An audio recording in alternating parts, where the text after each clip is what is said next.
Wait, why is the Emperor pointing at me? Okay, I don't even know how I got here, but I am currently standing inside the Roman Colosseum. It is the year 80 AD, and it's opening day, and there are like 50,000 people screaming. First of all, the smell is absolutely insane.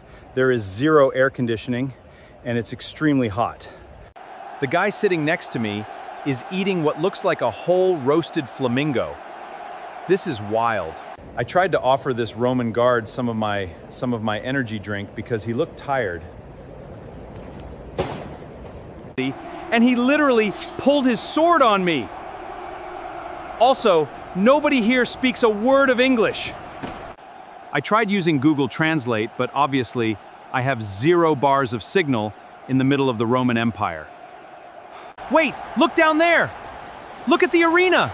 They are literally flooding the entire building with water. They are about to have a full-scale naval battle inside a stadium.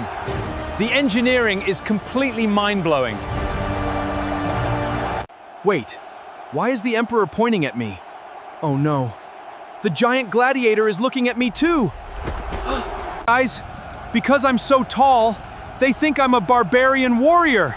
I build websites and do SEO for a living. I don't even do cardio. They are coming! I gotta run. If I survive this, comment where I should travel next. Bye.